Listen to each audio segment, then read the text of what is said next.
Welcome to Live Laugh Larceny, nursing a sunburn from those butts on the beach. Oh! This is Trevin. And I'm Amanda, and welcome to our special Summer of Crime episode. We've made it to the end of summer, and this was a tough one in a lot of different ways for all of us. We've all been very busy, so let's just talk about our summer and some crimes. Yes. But without the stories and stuff. A little more chill of an episode. So we're going to do something a little bit different. We are going to start with some of our listener dreadful dilemmas. Then Trevin and I will talk about our trips that we've recently gone on for summer vacation. And then we will talk about crimes that tie into those trips. I have such a hard time talking about myself on the show sometimes, even though, our listeners love to hear about us. But there are some of those people, the more loud people who complain and say, quit talking about yourself. Get to the thing I really want. Yeah. Sometimes as a creator, you see that and that's the thing you remember the most. Other than the people who are just like, I love it when Amanda tells me about how her husband loves those sunglasses. Which I have an update, actually. The glasses broke. Oh, shit. The infamous sunglasses broke. Well, that is Jordan's summer dilemma right there. That's his dreadful dilemma. It's honestly a positive for me. It actually has an ending, the whole saga. That's crazy. It really does. Someone sat on them. They got crushed in the couch. Oh, no. Sorry, I just had to throw that in there. I think of those people a lot of like, I don't want to hear about your personal stuff. I thought, wouldn't it be nice if we could still bring crimes into our personal stories and personal lives and just kind of intertwine it in a conversational kind of way? Absolutely. So we're trying something different, and I hope you enjoy our summer thing because it was a hard summer in a lot of ways, and it's over or coming to a close, and who knows what the fall may bring for us. I'm looking forward to it. So am I. That's my favorite time of year. A lot of great things on the horizon. Yes, bring it all to me. Yeah. So let's start with some listener summertime dreadful dilemmas, Trevin. What's your dreadful dilemma? Dreadful dilemma. Yeah, so I'll go first. We had a good amount of responses this time. I tried to give everybody a little bit more time.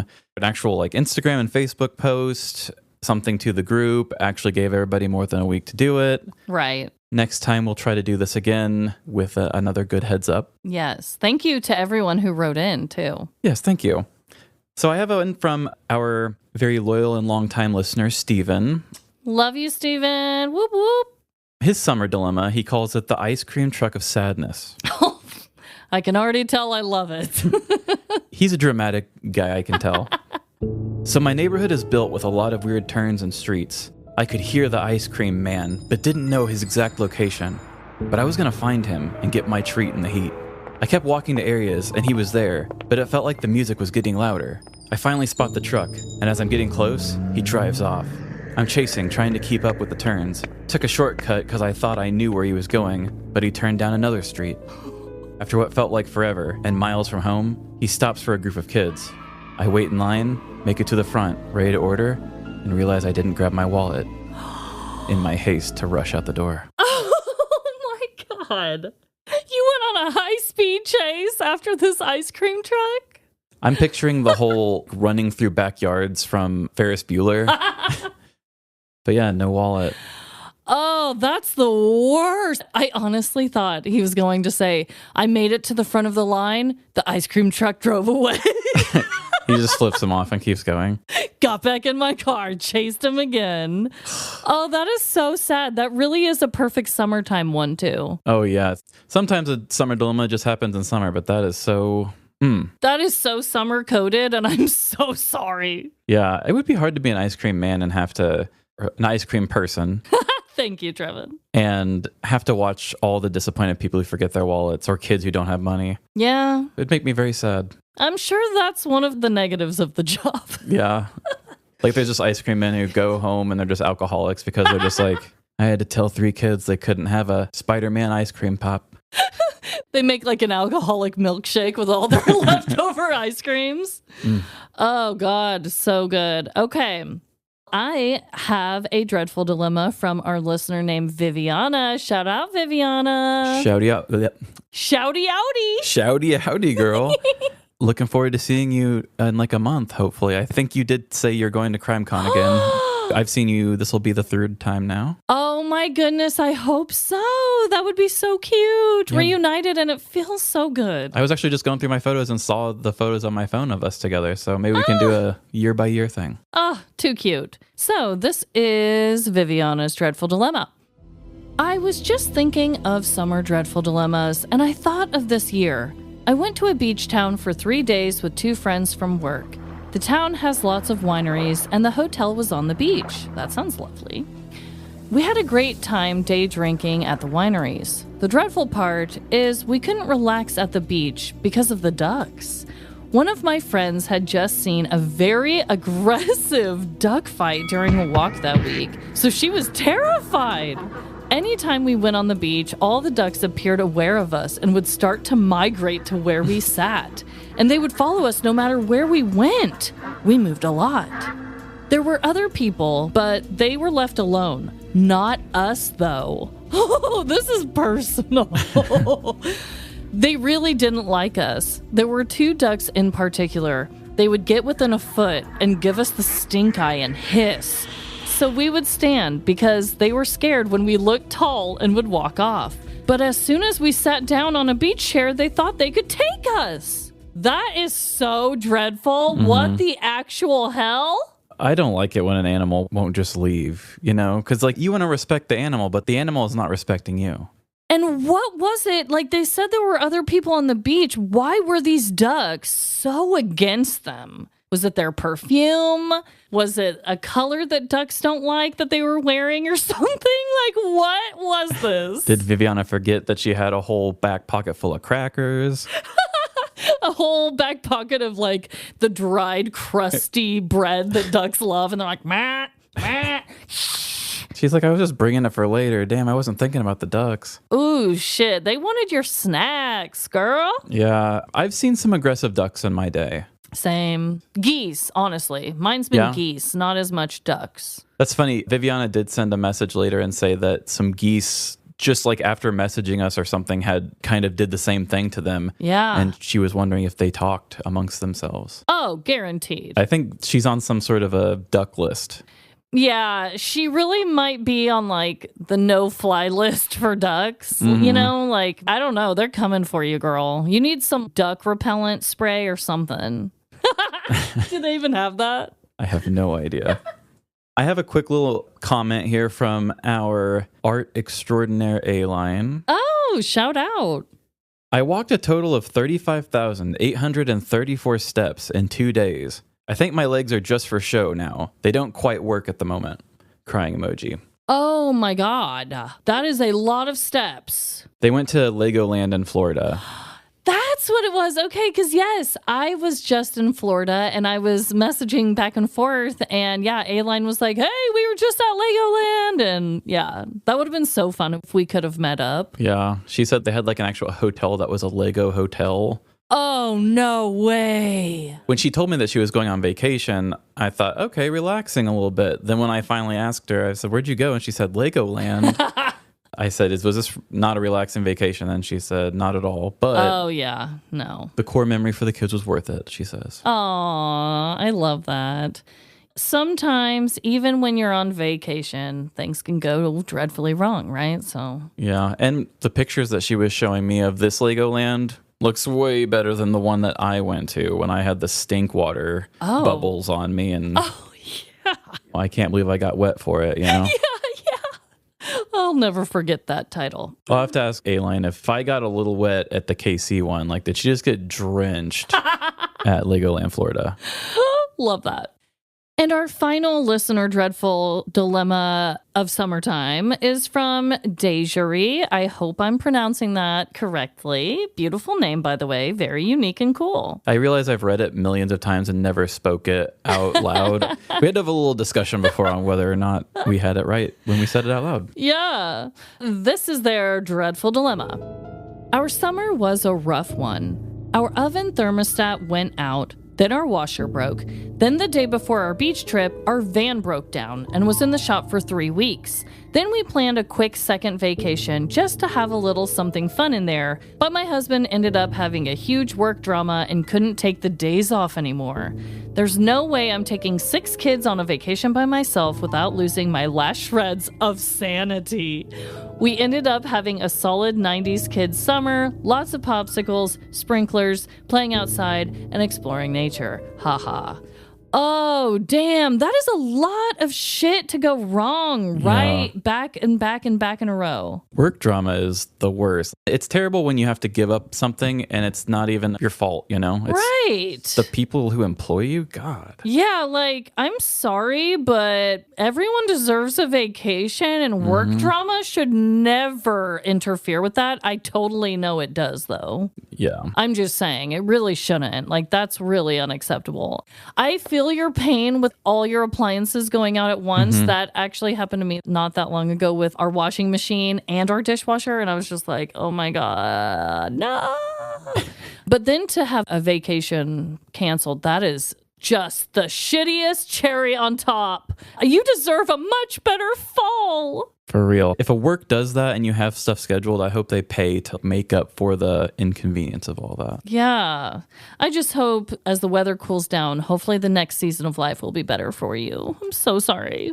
Hopefully. Also, I just got to ask, though, 6 kids. Oh. You said you couldn't take 6 kids on vacation and keep a shred of sanity, but even with 2 parents, can you take 6 kids on vacation and keep a shred of sanity? That sounds... I'm going to go ahead and say no. I feel like no. I mean, but you're it would outnumbered be easier. Like 3-1. It would be definitely easier, but still, that's a lot to do, even with just, 2 parents and 6 kids. Holy shit. No, Ugh. thank you. Well, I am sending you the best vibes I can think of. Ugh. So, Trevin... do you have a dreadful dilemma to share before you jump in with your summertime vacation and your crime? My summer dilemma actually has to do with my vacation because my vacation started with a dilemma. I feel like I'm a pretty open and transparent guy with everybody. I like to be very honest with my flaws and things that don't quite go the way I hope. And this was one of those vacations where it started with a fight. Oh, no. I think we've all probably had one of those. And if you haven't, you will. So that was the shit cherry on top of my time. As we had talked about, like leading up to the vacation, we had talked about it's been a tough year, different types of burnout, and just the world at large has been kind of keeping us down. We've taken more days off than usual. Yeah. So I was really looking forward to this vacation. And it's one of those things where I've noticed that it seems like most fights that you have, which we don't fight hardly ever at all, ever. But when we do, and I feel like when most do, it's almost on the piggyback of like something big happening, like something exciting happening. And it's like, I don't know why we tend to always do that, but it's like the excited is like building in inside of ourselves. And then we accidentally take that energy and just push it into something bad instead of something good. It's easy to do. It's very easy to do. It's very human. So I had woke up and I had cranked out a second episode in like 3 days. I just like worked really, really hard so that I could have a whole week to just not think about anything. Oh, I was feeling very burnt out by the end of it. I woke up and said, like, you're done. You don't have to do any more show work. You can help get everything cleaned and everything. Like all the little bit of guilt I've been feeling when I'd seen her like going and getting snacks ahead for the trip and stuff. I'm like, oh no, I felt bad that I wasn't helping right now. So I was like, today's my day. I'm going to help in every way I can. And I just did a whole bunch of stuff. And my medication was ready from my doctor's appointment that I went to that morning. But I thought it would be easier for me to come home and just get everything done at home. And then when we went to go drop Mabel off with the in-laws, then I would come back and just pick my medication up. Yeah. I wasn't really thinking about, Emily was in the office that day and I wasn't. She wanted to do some things at home. And, you know, I wasn't really thinking about like the time that she needed to get things done. I had made the trip a little bit harder than it needed to be. And it started this little bit of an argument, which really shouldn't have been that big of a deal. But because of this excitement for the thing, and I was just like, oh no, like I did X, Y, and Z and all these different things. But just because I kind of did this one thing and like kind of upset her, it like made it feel a lot worse because it's like, damn, I was looking for the gold star, you know? Yeah, Instead, you got a big old F. It's like I just stand there with my chest puffed out and like, look at all this I've done behind me. And it's just that one thing was the thing that you probably should have worried about. Yeah. So anyway, our vacation started with that, but it ended up being like the best vacation I think I've had so far in my life. And I think that's also something that's really important with memorable moments too, is I was talking with a manager about this not too long ago, and they were saying like sometimes the best holidays are the ones that almost something traumatic happens in it, or like a big fight between the family happens. That's what kind of forces everybody to almost come together more after the argument or whatever. Like big Christmases always have something major go wrong or something. Yeah. I'm really glad to look at this and see that this was one of those situations as well. And it felt like something went wrong in the beginning, but it all came together. And I think it was a way to even get closer, even though it started on bad feelings. Oh, yeah. I think that's extremely relatable. To fight before a big moment, and good for you guys for turning it around, because you could easily just like sulk. One of you could just like let it continue on for a day too long, and good for you guys for both just being like, okay, that was a dumb fight, let's have a great time. It's gonna happen to everybody. Luckily we had a lot of time in the car, and for me it's just like I have to keep talking it out until I know that I feel okay with it. So it'd be like, oh, remember when we talked about it a little bit ago? Can I bring it back up just a second and just bring this thing in? Okay, we're good. That's actually me too. I will be like, actually, I still kind of do feel weird about that one little thing. Can we circle back? And Jordan's always like, what? I thought we were done with this. Yeah. No, I feel you. It's like, I'm not mad about it. I just need to make sure that you meant it in this way here. Okay. And check that. Now we're looking pretty good. Yeah.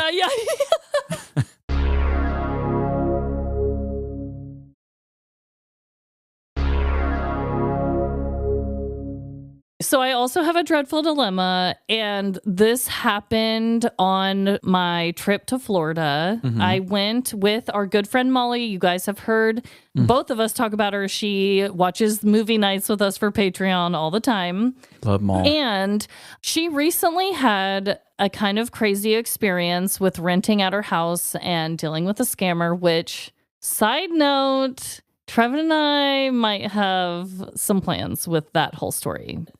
In the future. So that's something to look forward to. Hopefully. But anyway, hopefully. Long story short, because her realtor felt bad about her being scammed, she gave us her rental house to stay in for a few days. So we took a girls' trip. It was down in Sarasota, Florida, Siesta Key, Florida, that area. Back in Sarasota. There you go. And I'll get into my whole trip with you guys after Trevin does his, but I did have to share this one specific thing. And you could run into this issue anywhere, okay? And this has to do with a taxi cab service. Oh, like a legit taxi cab one, not a rideshare? The reason I called it that is on the island and in the Siesta Key area, they have these like taxi cab services where it's a free ride. You just have to tip the driver. And because it's an island and they want people to be able to travel the main strip, and there were a few different ones. So it's a great idea. Interesting. It's a very cool concept. You don't have to pay as much for just a quick Uber drive. It's a lot cheaper. You just give them a few bucks a drive, and it was great. I love the concept of it. However, sounds like you're about to get what you pay for. I'm going to give this guy a pseudonym for anonymity purposes.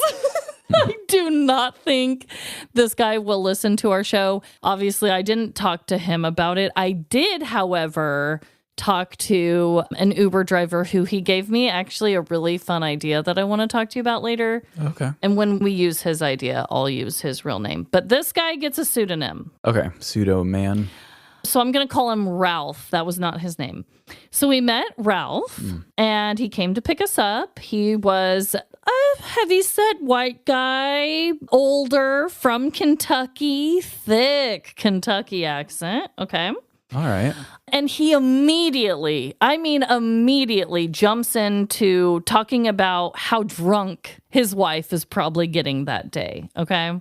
So he's like, oh, my wife's out at the country club and when I get home tonight, it's going to be nasty. Nasty. And we were just like, what the fuck is he talking about? Like she's going to be just a sweaty old sloppy mess? Or is he saying what he's going to do when he gets home is going to be nasty? Honestly, the more I talk about this guy, maybe that's the one. I really don't know, though. Then he proceeds to tell us about every drunken escapade he's been a part of, every drunken escapade he's witnessed others be a part of.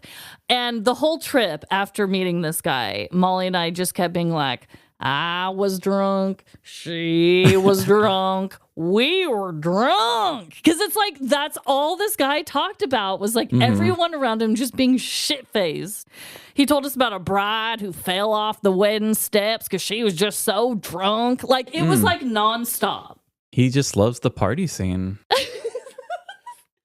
So as he is telling us, okay, because we had him a few times after this, but this is the very first trip we had. And as he's telling us all this drunken debauchery, just nonstop, Molly is like, excuse me, I think we're going the wrong direction. Oh no, he was drunk. He was probably drunk. And he was like, oh man. And he starts to do a U-turn. He's like, give me a compass and throw me in the middle of a forest. I can find my way back, but once I get on this island, I just get all turned around. And in our heads, Molly and I were like, there's one main drive. Like, what? Question mark? So he was going the wrong way. He ended up taking us the right way after Molly corrected him. No tip. And we got there, and for some reason, we kept using Ralph. I don't know why. On one of the rides home, back to the Airbnb we were staying at, ironically, Molly and I were a tad drunk, okay? You were drunk. We were drunk. So he starts telling us about his wife again and his wife's friend, which maybe I'll give her a pseudonym too.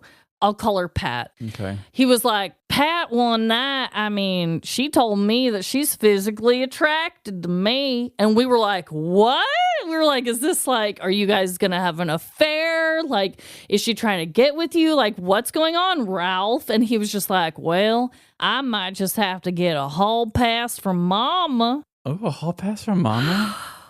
Trevin, that was another thing we kept saying throughout the trip. I was like, I gotta ask Mama.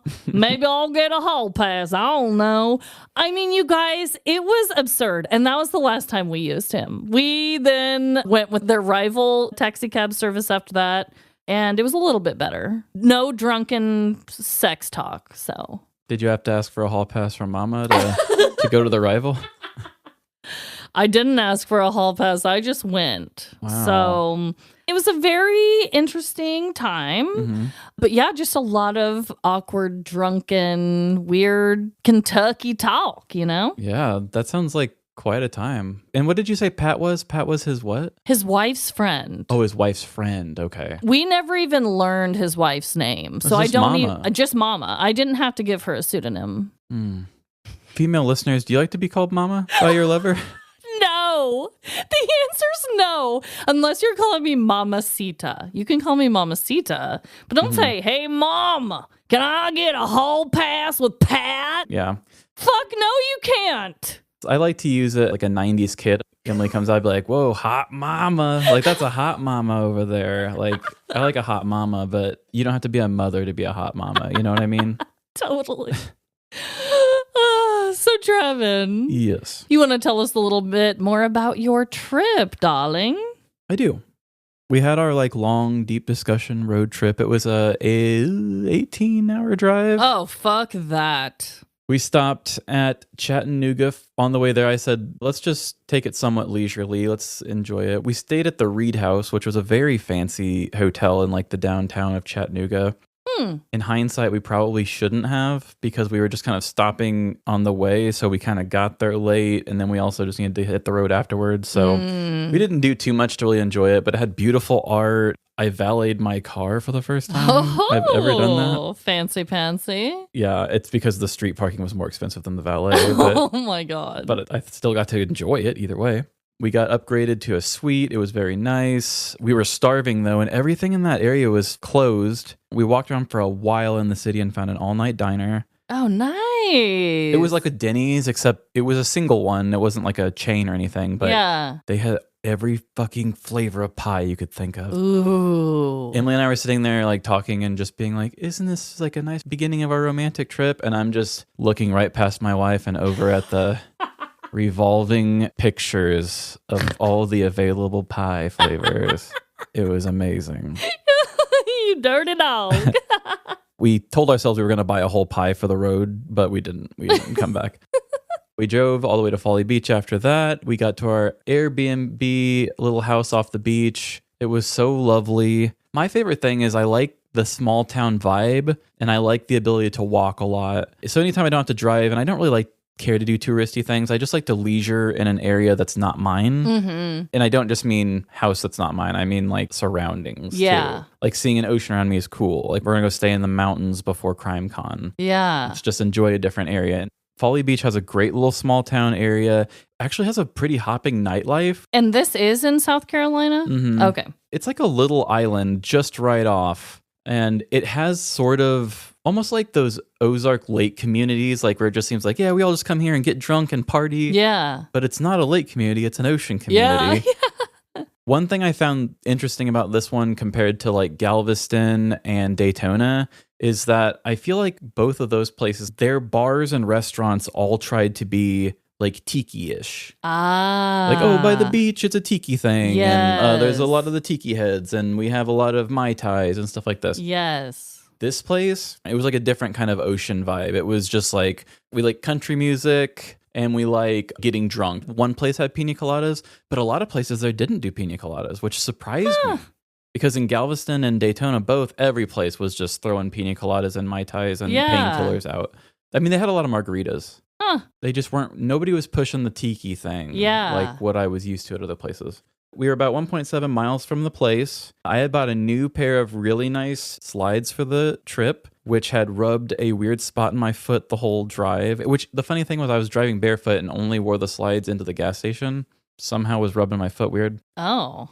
When we got there, we were so excited. When we were at Galveston and Daytona, we walked all the way to the pier all the time. So I was like, let's do that again. Yeah. Didn't realize that we were further than usual. Oh. So 1.7 miles there, 1.7 miles back. Oh, we did shit. it barefoot on the beach. Whoa. I had worked a blister into my blister, which it looked like 3 or 4 different layers of skin into my foot eaten away. Not the feet.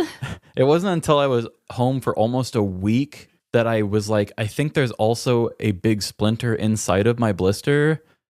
And it was like a seashell splinter. Oh. So I finally was able to pull it out. And the very next morning, it finally closed and it was healed. So I was like, okay, this is why this is lasting too long. There's a splinter too.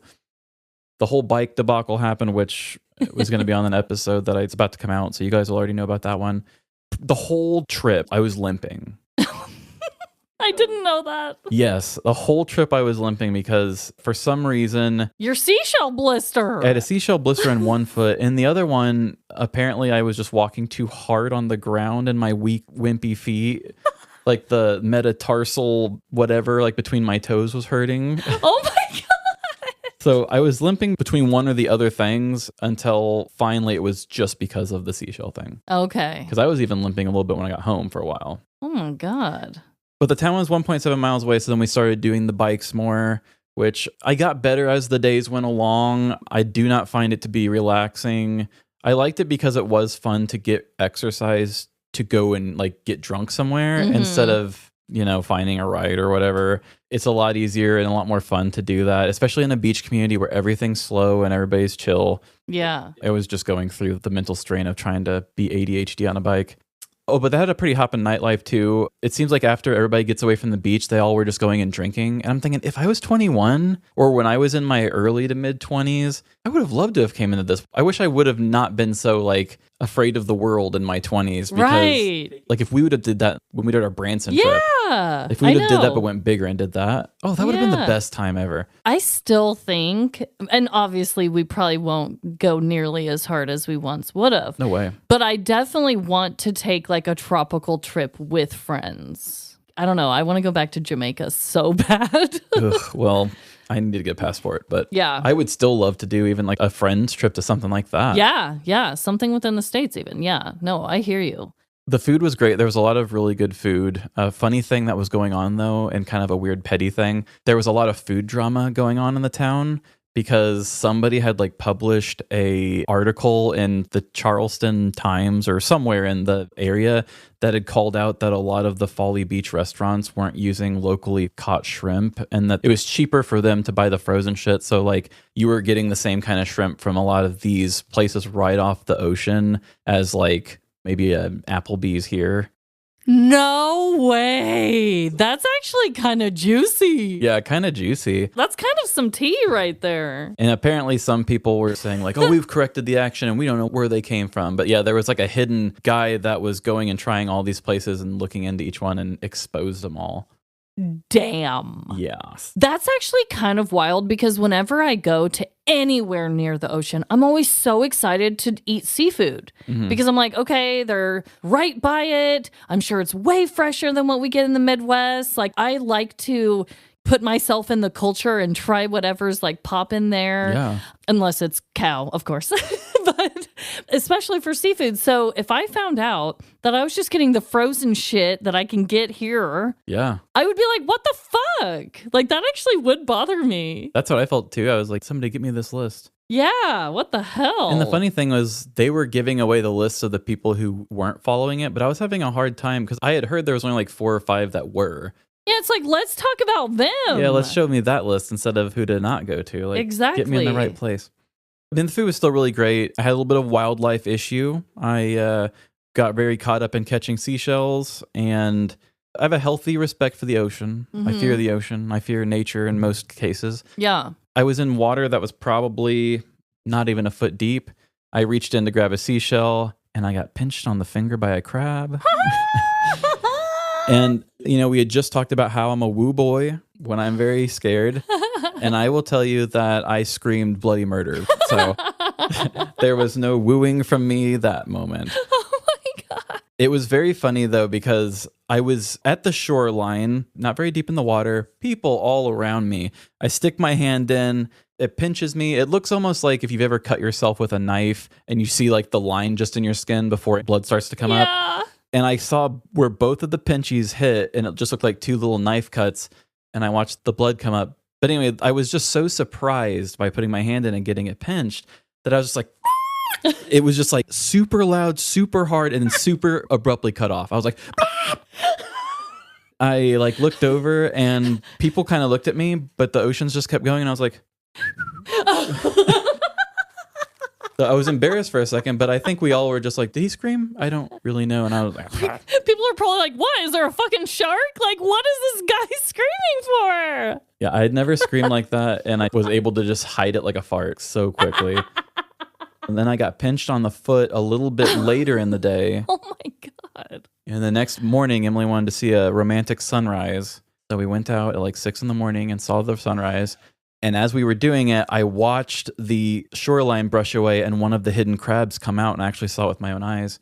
And it was a blue crab. I saw a blue crab too. My first time ever in Florida. And I told Emily, I was like, oh, I don't mind being in the water. And then after I saw it with my own eyes, the first thing I said was, holy shit, I am way more brave than I thought I am. Like, that thing is big. Yeah. Like, it was like that wide probably. And they're just like walking sideways with their little pincers out. Oh my God. I wanted to give a fun fact about crabs. Have you ever heard of a crab mentality?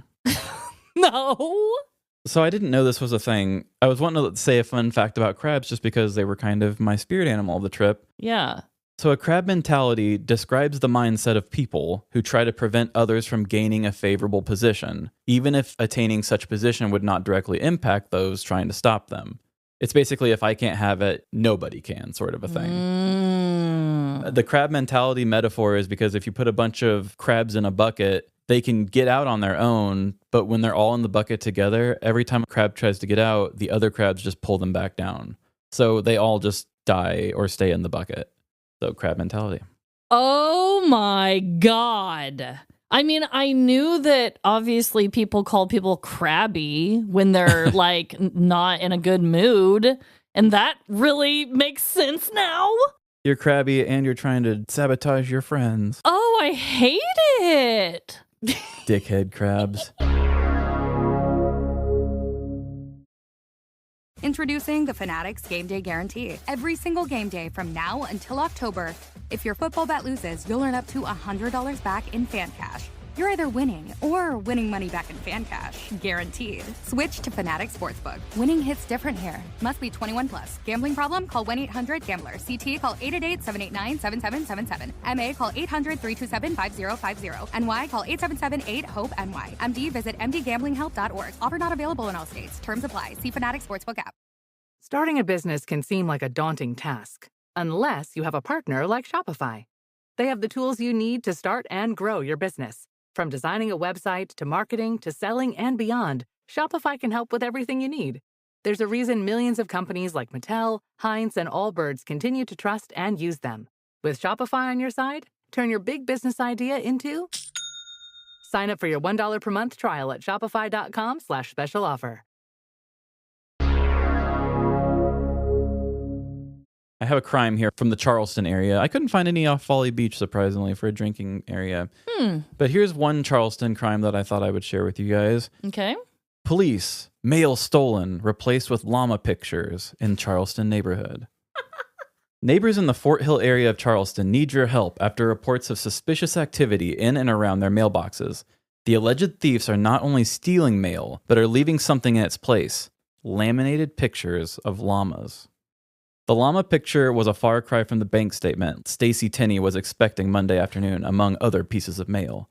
Quote, "What was disturbing is we were home at the time," Tenney said. She reviewed the security cameras on her property and noticed a black pickup truck in the surveillance footage. Quote, "A woman was hanging out of the passenger side of the truck. She had opened my mailbox, was removing things from the mailbox, and looked like she was putting something in my mailbox." And it's not even like a small postcard piece of paper. It's a actual printer piece of paper, but they've got it on its side, and it's a picture of a llama wearing sunglasses. And they took the time to laminate? Right? This has to be someone who works in an office or in a school. Not everyone has a laminator around, right? Yeah, why would you want to laminate it? Are you just afraid that it might have a leaky mailbox and it rains and your joke doesn't work? Like they're like, oh, I'm sure there would have been a good joke here, but there's just a bunch of wet paper. And so, did they ever catch the llama laminator or? Not from everything I was looking at. Wow. That is really bizarre. And this article is from WCHSTV.com. I believe that is a local news. Wow. Anyone in that area, have you gotten a laminated llama picture in your mailbox? Is this a common thing? Is there a deeper meaning? What does this mean? One of the headline did say llama drama. So I thought you'd appreciate that. I wouldn't be mad if I kept getting pictures of llamas in sunglasses, but don't take my mail. I mean, you could probably take most of mine. Well, let's get real. You want to pay a bill or two? Take it. Yeah. Take it. That is so silly. It's laminated. It's large. It's a piece of evidence on you. You're okay with putting yourself in the line of getting caught for this llama joke. Yeah. I hope that your personality isn't very llama inspired because they're going to find you. Yeah. I'm kind of obsessed with that, actually. Well, I'm also going to talk about my trip. Like I said, Siesta Key, Sarasota, Florida. I kind of broke it down by my best parts and the worst parts. So, nice. Best parts were we went on a boat excursion that took us out to a sandbar in the middle of the ocean. And it's really cool because we saw the same location at two different times of the day. Mm-hmm. And the one day that we went early in the morning when it was still high tide, you couldn't even see it. You couldn't even see the sandbar at all. And then when we went later in the afternoon, when it was lower tide, that's where we were able to walk in the middle of the ocean on a sandbar. It blows my mind. Nature blows my mind in that way. We had a high tide situation like that too, where they were like, oh, where you're driving through right now should just be like a swampy area, but for now it's like a river. Oh. So we were actually boating through a spot that would have been walkable maybe a week later. Isn't that bizarre how that happens? I'd be afraid I'd get lost if my road is constantly changing. Oh, yeah, for sure. The sandbar adventure was really cool. That's where I saw my blue crab walking sideways with his little pinchers. It was interesting, though, because I saw like a pinky red crab and I saw a blue crab, like living together In as harmony. one in harmony and love. So that was exciting. But I really had never seen a blue crab before. I knew they existed. That was my first time seeing one. Also, I found a shit ton of cool shells. There were a lot of alive sand dollars, which I didn't realize that when they're alive, they're brown and kind of fuzzy. And then it's when they die that they turn white and you get those cute little sand dollar shells from them. Oh. There were so many of them. I would just scoop them up and hold them and then I'd put them back in, you know. I think I only see him dead. Yeah, that was kind of cool. And then I found a gigantic clamshell and just a lot of really cool shells. So that was definitely one of the highs of my trip. Also, on that boat excursion, it was all you can drink wine, and Molly and I were making our own little seltzers because they had all you can drink wine, the little flavored, bubbly flavored waters, and we were like mixing them. There was also Capri Sun on there. You guys know I love me some Capri Sun, so we were like making our own drink. It was so good. I already talked about the seashells, but I didn't say this. The beach that we were staying at was called Crescent Beach, and it was pretty close to Siesta Key Beach. This particular area is by far the most seashells I've ever seen on a beach, ever. Really? Okay. Yes. And I've been to, California beaches. I've been to other different Florida beaches that were not as close to the Gulf of Mexico. I've been to, like I said, Jamaica. I've been to Dominican, but this was the most shells I have ever seen. Okay. Very good seashells in this area. I felt that way about this place too. Oh, okay. All right. Maybe it's something about the East Coast. I don't know. We'll have to take a picture of our favorite shells we found because I have one that looks like it has a bunch of suckers on it or something. Ooh, It's like super cool. barnacles? Yeah, maybe. I don't know what it is. Ooh, that's I thought it was a bunch of tight. eyeballs when I first saw it. But then I said, this is my favorite one of the trip. So. Damn. Okay. I have some really cool ones. So that's a good one. Good food for us too. I tried a lot of seafood. I also, before Molly and I made it out to Siesta Key, we stayed in St. Petersburg for a night. And I also tried shakshuka, which is like, I don't know what that I is. think they called it an African stew or something. It was for brunch. I was just trying like all the dishes that I've never tried before, and it was delicious, by the way. Okay. Great food, both in St. Petersburg and in Siesta Key. A lot more seafood tiki type restaurants in Siesta Key. I'm all into that, though. I like that. Yeah, they all had a tiki hut. Even the really fancy one we went to on our last night had a tiki hut. So definitely that vibe there. Also the sunsets. Every night, Molly and I made it a point to go out to the beach and watch the sun go down. I took so many of the basic videos and pictures of the sunset, but I'm telling you guys, it was magical. Like seagulls flying in the distance as the sun goes down. Come on. I know. I can't get enough of it. I can't either. And for people who see this on a regular basis, they're probably like, whatever, you weirdo, Midwestern crazy nut. But for me, I'm like, it's just awe-inspiring, you guys. I wonder if people who live on the beach come to the Midwest and they're just like, look at that squirrel. It almost got hit by that car and then it went back and forth and forth. And then it went in front of the car anyway. Oh, I never see that. If I didn't live in the Midwest, I feel like the only thing I would react to as much as I do to sunsets by the beach is a cow. Because, you just don't see them as much, I feel like, near the beach. Ugh, so in that way I'm thinking I had a herd of sunsets where I grew up. Exactly.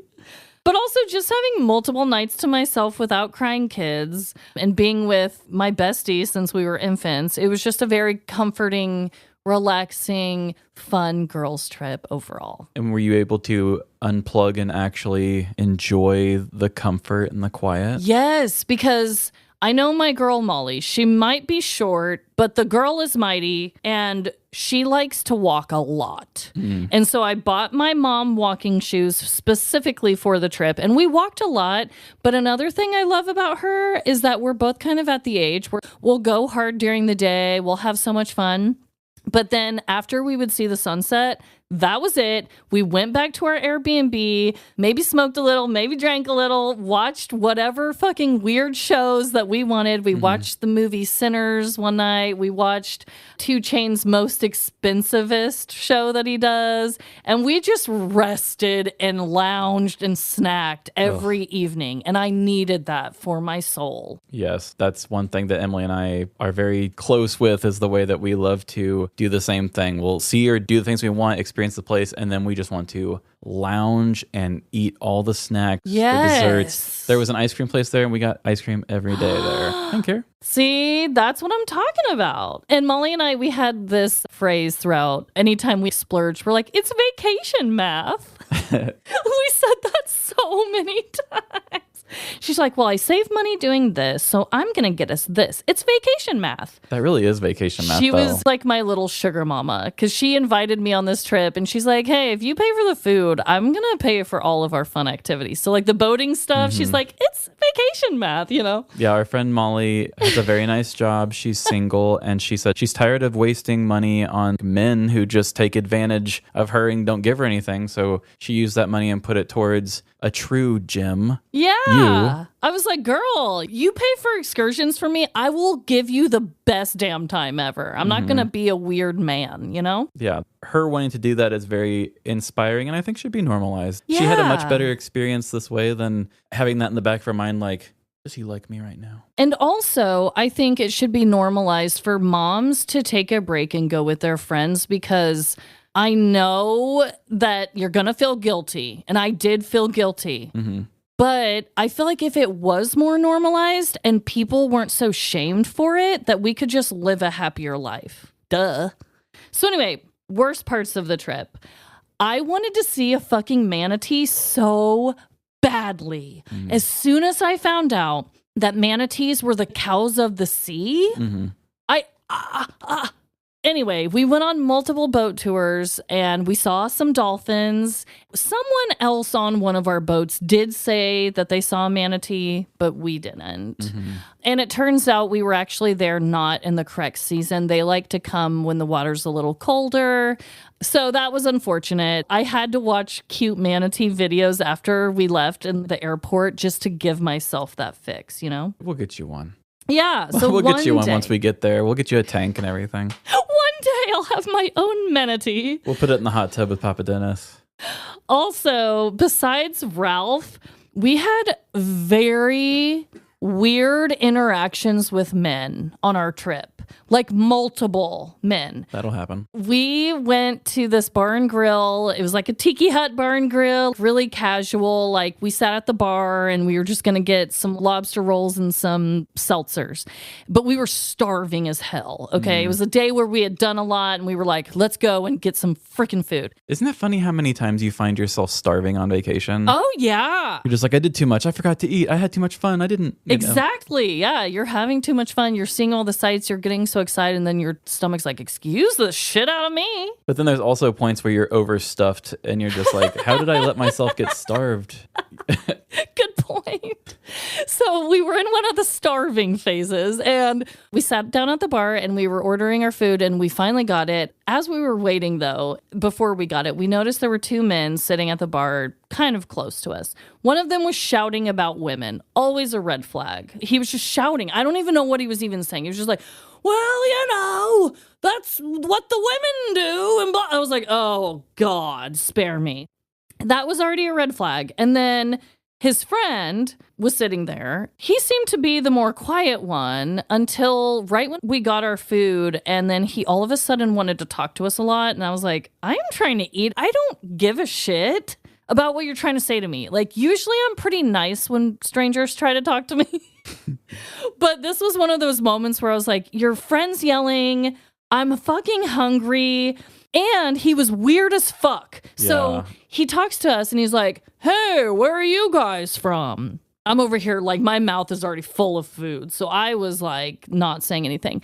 And Molly's just like, oh, we're from Kansas City. And he's like, I was wondering because of...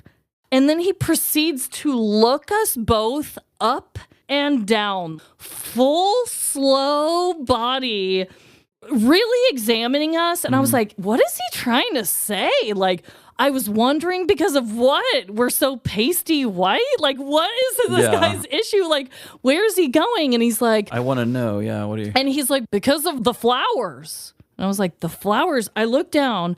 I have a floral jumper and Molly has a floral dress.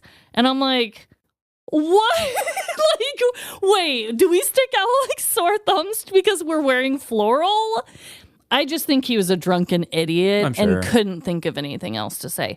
We were just kind of like, so we just went back to eating and stopped talking to him. Minutes go by. This guy goes, sorry, that was really awkward, wasn't it? And we're just like, fucking yeah. And now you're making it even worse. Yeah. Then when they left, he was like, bye. Again, I'm still eating. So I didn't even say goodbye to this guy. And he just awkwardly walks away. It was just really bizarre shit like that. Yeah. My last thing, and then I'm going to jump into my crime, is that on every single flight that I took there and back, I had to sit in the middle seat. And that's just not right. No. Half the time I got to sit next to Molly, the other half the flights, I had to sit in between two people I didn't know. And it's just so awkward. Like, give me the arm rest. Like, I'm in the middle. Like, stop it. I hate riding on planes just all around. This episode is brought to you by JCPenney. Yes, JCPenney. And if you've been there recently, you know it's the place to go for jaw-dropping looks at brag-worthy prices. They've got something special for every style and budget, not to mention rewards and deals that make finding those hidden gems even sweeter. If you already shop JCPenney, you're already in on the secret. But if not, it's time to ask. Wait, am I sleeping on JCPenney? Shop JCPenney.com. Yes, JCPenney. So, Trevin, I have a crime that ties into this very well. This is a very recent crime. I got my article from Fox 13 Tampa Bay News' website, fox13news.com, and it was written by Ryan Burkett. The headline is, Couple Arrested for Sexual Activity on Flight to Florida. Oh, hell yeah. Mile High to Florida. So, this is what it had to say. And they were going to Sarasota, which is where we were. Investigators say they received a complaint from a flight attendant on JetBlue Flight 163 from John F. Kennedy International Airport in New York to Sarasota Bradenton International Airport on Saturday, July 19th, 2025. Oh, this year. Very recent. Good job. The flight attendant said that several children and their mother witnessed Christopher Arnold, 42, and Trista Riley, 43, engaging in sexual activity during the flight. I wish I knew, like, is this a BJ? Is this a HJ? I don't know, but it shouldn't have been happening. Yeah. And they're just in their chairs with children watching? Yeah, that's a good point. It couldn't be anything too crazy. Sarasota Manatee Airport Authority police arrested Arnold and Riley, who are from Danbury, Connecticut, after the plane landed, according to the affidavits. Arnold and Riley face charges of lewd and lascivious exhibition. Jail records show they've been released on their own recognizance and are scheduled to be arraigned on August 15th. Dang. That is wild to do it in the seat. When I write these stories, even though I like to think of them as ridiculous, I try to put myself in their perspective because maybe from their perspective, it looked a little better than it was. Kind of like maybe from where they were, there was only 2 seats and they were in a weird aisle and there weren't people that close. Yeah. I would like to think that maybe they felt there was a little bit of a leeway to it. I'm not saying it was right. I'm just saying that maybe it wasn't just straight out in the open and like you didn't realize people were watching you. I don't know. I don't know, but here's their mugshots. And shameful. Also, yes, we all make stupid mistakes. Like maybe if it was like some horny teenagers who are just stupid, it's still wrong. But these people are 43. Like, come on. Can you guys not wait? Were they on vacation? Probably. But go into the bathroom of the plane. Yeah, at least. Guys, or just wait till you get there. Or did they graduate to this and they're like, we've already fucked in 8 airplane bathrooms. It's just not as exciting anymore. I don't know. I thought that was relevant. Like, they were flying exactly where I went. Obviously, they weren't coming from here. Right. It's very recent, and I had heard it actually as a news story. I was considering writing it as a that's funny. full story and didn't even realize it was where I was going. And honestly, I thought it was just better to talk about it like this. Yeah, the crime was almost going on in the background of your whole story. Yeah. So I was going to break my vacation into two things. Not only did we do Folly Beach, but we did find some time to go to the actual city of Charleston in like the historical parts and eat at some fancy little restaurants. And we went to the aquarium. I was going to tell you all about a really steamy time that Emily and I had. We got a romantic spa. Oh, yeah. Day. Did they have people like wanting to bathe you in the bathtub and weird shit like that or no?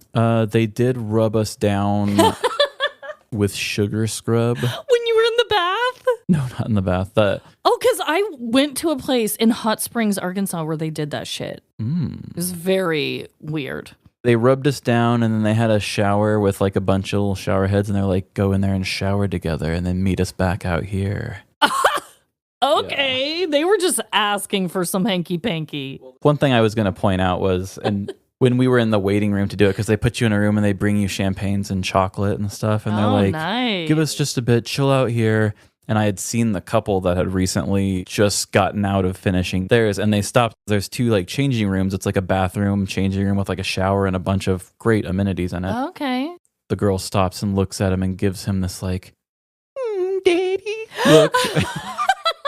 He stops and looks at her. He's a tall guy, and she steps up on her tiptoes and gives him a really long kiss. And then she goes and walks off into her room, and then he walks off into his room. And I looked at that and said, this is going to make people horny, I think. I can just tell where this is going. But because we're keeping time, I'm not going to go into my whole story about if it did or didn't for me. Damn, Trev. Way to tease everyone. But I will still bring my crime in because, you know, I don't want any of those angry reviewers to say, hey, make with the crime. Yeah. And two, your crime is just so perfect because it goes so very well with mine. Okay, let's hear it. Mine is coming from the Daily Mail UK. One night at the museum, drunk couple caught in after-hours romp at Charleston Institution. Oh, snap. This actually happened in 2011. Good year.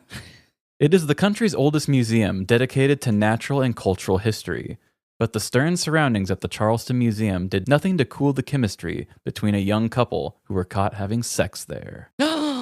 Police responded to an alarm going off at the museum around 3 a.m. They found 29-year-old Michael Miller and 22-year-old Nicole Huss having sex on the floor of the Round Room, a classroom which is not open to the public, according to an insider report. The door was open, ABC reported. For Miller, it is not his first brush with the law. 3 years ago, he pleaded guilty to providing cocaine to former South Carolina Treasurer Thomas Ravenel.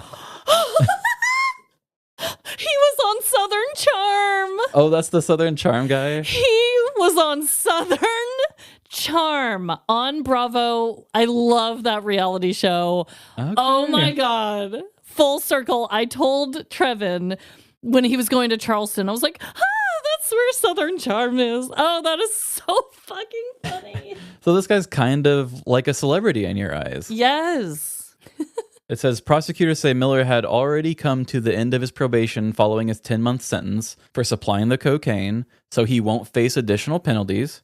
After noticing a strong smell of alcohol, officers told Miller, who was completely nude, and Huss, who was partially nude and apparently unaware that her underwear was attached to the bottom of her shoe, to get dressed. The couple reportedly told police they had met at a bar and were walking down Meeting Street when they saw the door open. Police said the intercourse appeared to be consensual as the woman appeared to be enjoying the act. Ooh, get it, girl. They were both arrested and charged with trespassing. And so this is the guy who gave the cocaine. Okay. And this is his adventurous lover. She looks so sad. Oh, Yeah. she looks embarrassed. Oh, I hate that. I mean, haven't we all had a weird rendezvous where we shouldn't have at least once in our lives? Yeah. I mean, unless you're just a complete prude. And they're in their 20s, so I mean, they're drunk. They probably had a nice little drinky conversation and walked by and like, the back door to the museum's open. Want to go fuck in the museum? Yeah, this looks like a nice round room. Round like that tushy. Ooh-wee. No, Thomas Ravenel, sorry to tie it back here again, but fine. He, as a person on that show, inspired the dad's character on White Lotus. Yes, you told me that, and that made me care a lot more. Mm-hmm. Which is so funny. But I didn't see any Southern Charm stuff while I was down there. Yeah. I'm sure you probably saw one of the nightlife things as you were driving by that they film at, but yeah. That really does perfectly tie into my crime and kind of perfectly ties into your horny spa experience there. Yeah, that was my whole goal, but then you already had a sex crime, and I thought, well, we might as well just both bring them in. Let them duke it out and see what happens. I don't know which one. Actually, I think mine's more inappropriate. At least the museum wasn't up and running for children to observe, like on the airplane. Yeah, it was after hours. There were people in very close proximity. That's not cool. Right. Especially children. I'm glad that they were only charged with trespassing. It doesn't seem like they were charged with like indecent exposure or lewd and lascivious whatever. Yeah, behavior. like my people were, because it's in front of all these people. They got the exhibition thing too, whatever. Yeah. Yeah. I don't know. I feel like yours is like, give them a break. It's consensual fun times. Yeah, they shouldn't have been there, but who doesn't want to just go inside a random open door, the oldest museum, and just have at it for a minute? Yeah. God, I rope just a sarcophagus, just go a little crazy. Right. Get it on with the mummies watching, whatever. Exactly. That's wild, though. Wow. Well, people be getting freaky on vacation, and can you really blame them? You know? Probably has something to do with being near the ocean. Maybe. The ocean just brings it out of you. The motion of the ocean, as they say. Yeah. Well, this was a really fun episode. Yeah, thank you guys for giving us this chance to still talk crime and do stuff and not have to do a story. I still love having these chit chats. We basically talked about all the fun facts and crimes and our dreadful dilemmas just like we normally do, just minus the amazing sounds and sound effects that Trevin really puts a lot of time and effort into. So I thought this was great. I hope everyone else enjoyed it. I hope so too. So CrimeCon is coming up. We just had a little meeting getting things ready for that. We will be in Denver from September 5th to the end of that weekend. Yeah, numbers. We're excited for that, and we're getting ready for it. And I hope we don't have to take any weeks off, but we will hopefully have like a guest or something come on and might have another more casual episode come up. Yeah, definitely. If you're in the area or if you're able to, come see us at CrimeCon. We'd love to see as many people as we can. And I just hope that in the meantime, everyone is soaking up the last little bits of summer. And just remember, no matter the crime, big or small, in the end, we are all doomed. Doomed to use code Larceny to get a discount on your CrimeCon ticket. Come visit. Bye. See ya. Don't have that crab mentality. Come on over to Patreon, where we lift each other up. Come on over and join us for bonus episodes, movie nights, and ad-free episodes. Did you do anything exciting or cool or dreadful or anything at all this summer? Share some photos with us on social media, Instagram, TikTok, Facebook, or Threads. Live, laugh, Larceny. And have you ever had weird, freaky public sex on vacay? If so, share the juicy details with us. livelaughlarceny@gmail.com. And rate our show the same way you'd rate those beach bums. Give us 5 stars wherever you rate podcasts, Apple, Spotify, or Good Pods. Shouty outy!